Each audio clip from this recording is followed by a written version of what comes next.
जरा क्लिप गौर नाल सुनना। ओए फजर नु बुलाओ उन्होंने लिया। फजर फजर बेटा इधर आओ, इधर आओ। अच्छी गल है तुसी इधर आओ। ये पिज़्ज़ा का ऑर्डर आपने दिया? नहीं तो आप ऑर्डर कर सकते। पता लगा की हो रहा है? फिर सुनो। ओए फजर नु बुलाओ उन्होंने लिया।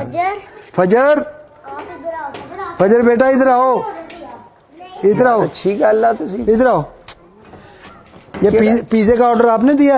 वेला साहब बेटे नाल पंजाबी च गल कर रहे ने ते बेटी नाल उर्दू च गल कर रहे ने ते बड़े प्यारे फनकार ने।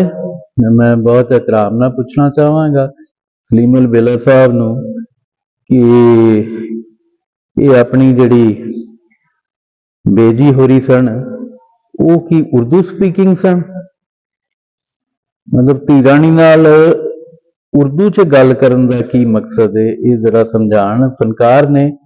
और बड़ी दुनिया इन्हां नूं फॉलो करदी है, ये असरअंदाज हुंदे ने, लोकां दी सोच दे उत्ते इन्फ्लुएंस करदे ने। ये दसन कि वालदा माजदा जिहड़े सन इन्हां दे या है नहीं, अल्लाह पाक उन्हां अगर हयात ने ते उन्हां दी हयाती लम्मी करे, वो उर्दू स्पीकिंग ने। ते जे नहीं ते फिर बेटी नाल धी राणी नाल उर्दू बोलन दी की वजह हो सकती?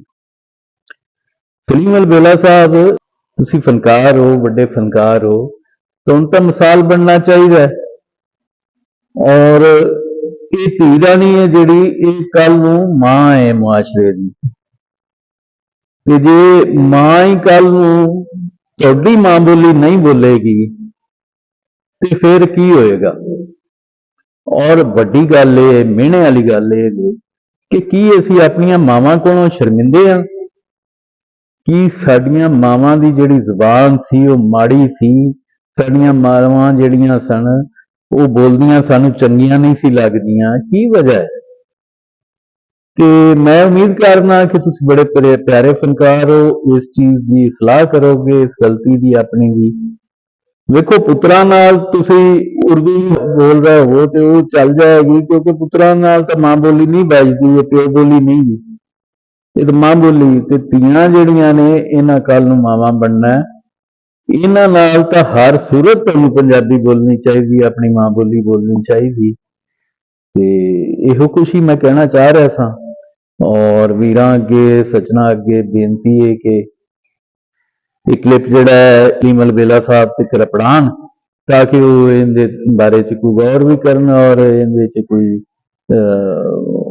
जवाबी अपना बयान भी देन, वजह भी दसन, या नहीं तो माजरत करन कि भी क्यों इन्हां ये सिलसिला फड़िया है कि धी नाल उर्दू बोलनी है।